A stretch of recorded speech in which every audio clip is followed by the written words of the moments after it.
Paon yung tawhanan, kita mo sa paon yun ako rin. Pag mo pala, paon yun ako rin po. Ito ang pinakamainit na balita ngayon. Davao City Mayor Basti Duterte umaapoy sa galit, minura at may mabagsik na banta kay Brigadier General Torre. Representative Paulo Duterte at asawa ni BP Sara, protektor ng mga drug lords. Yan ay ayon kay dating Senador Antonio Trillanes. Banta sa seguridad ni Vice President Sara Duterte. Ikinabahala mga operatiba. Nagsusurveillance na umano sa lugar kung saan nakatira si Bibi Sara at ang kanyang mga anak. Mga kaalyadong senador, nababahala at may panawagan. May koneksyon kaya ito sa pagbabawas ni PNP Chief Marbil ng security detail sa pangalawang Pangulo? Kumusta mga kababayan? Welcome back sa News Info PH at sa mga bago pa lang, welcome! Narito ang maiinit na balita ngayon. Dahil sa nalalapit na naman ang halalan, ay nag-iingay na naman ngayon si dating Senador Antonio Trillanes at sinabing protektor umano ng mga drug lords ang mga Duterte, asawa ni Vice President Sara at 8 iba pa. Hindi na bago sa pandinig itong paratang ni dating Senador Trillanes sa mga Duterte mga kababayan. Kanina ay naghain na naman si Trillanes ng conspiracy to commit illegal drug importation complaint at paglabag sa Anti-Graft and Practice Act si Trillanes sa Department of Justice. Ayon kay Trillanes, ang pinakabus umano ng mga drug lord ay isang nagngangalang Charlie Tan na kapartner umano ng isang Michael Yang at ang malalaking protektor umano sa mga ito ay sina Representative Pulong Duterte at second gentleman na si Man Scarpio. At ang tagapuslit umano nito para makapasok sa bansa at makalusot sa customs ay sina dating Custom Chief Nicanor Faildon, Aling Kapuyan at iba pa. Ngayong araw na ito, ako po ay nag-file ng drug smuggling charge against si Pulong Duterte, Man Scarpio na asawa ni Sara Duterte, Nicanor Faildon, Allen Kapuyan, Charlie Tan at iba pang miyembro ng Davao Group Drug Smuggling Syndicate. Ito ay in connection with the 6.4 billion peso shabu shipment na nahuli noong 2017. Pinakang drug lord dito ay si Charlie Tan, nakapartner ito ni Michael Yang. Magkapareha sila ng triad. Tapos ang naging protector ay sila Pulong Duterte at Man Scarpio. Tapos ang mga naging facilitators naman ito na naipasok ito at naipuslit palabas ng customs ay sina Faildon, sina Allen Kapuyan at iba pa. Pinagtatakpan umano ang mga drug lords ng mga Duterte nung sila ay nasa posisyon pa. Ang mga nakalap namin na ebidensya ay bunga nung Senate investigations noong 2017 din. Pero ito yung mga pinilit na pagtakpan nung Duterte administration nung sila ay nakapwesto pa. Kaya ngayon, nakahanap tayo ng magandang pagkakataon na mag-file nitong kasong ito. Iba-iba po, no? May mga documentary at testimonial evidence tayo nakalap. Ngayon, because of the sensitivity and the personal security issues surrounding this case, talagang kailangan na lang natin antayin ito maipresenta sa korte.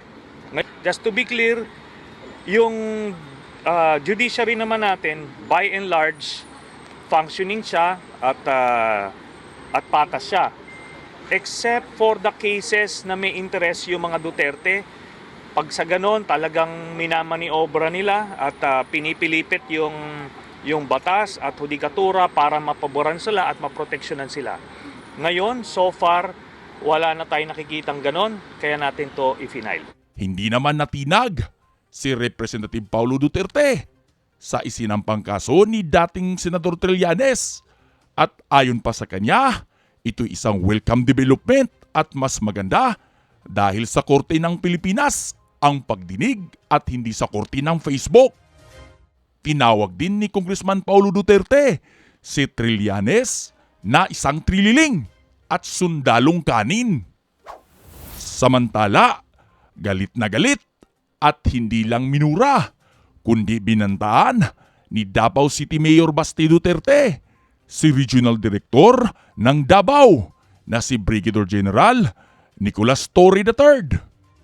Nagugat ang galit ni Mayor Baste kay Brigadier General Torre nang palitan nito ang 19 na station commander ng lungsod. Inalis din ni Torre ang dating police director ng Davao City Police. 3 beses itong pinalitan hanggang sa maitalaga si Colonel Hansen Marantan nang wala umanong konsultasyon sa alkalde. May sa paon yung tawhanan, kita sa paon yung nakunin. Pag mo palang ni sa paon yung nakunin po. Musa na sa mga ambisyon o kinabuhay mga general nga about sa diri nga nasa preconceived narrative sa nakita niya kuno nga datos aning atong lugar without even comparing it to anywhere else in the Philippines. Sagot naman ni General Torre kay Mayor Baste, magkaiba ang nananakot sa tinutuo ang banta.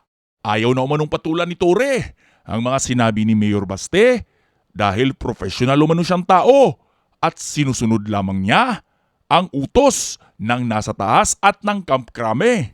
Samantala, Vice President Sara Duterte, inisa-isa ang mga kasinungalingan ni PNP Chief Marbil kaugnay sa binitawang security details ng Vice Presidente.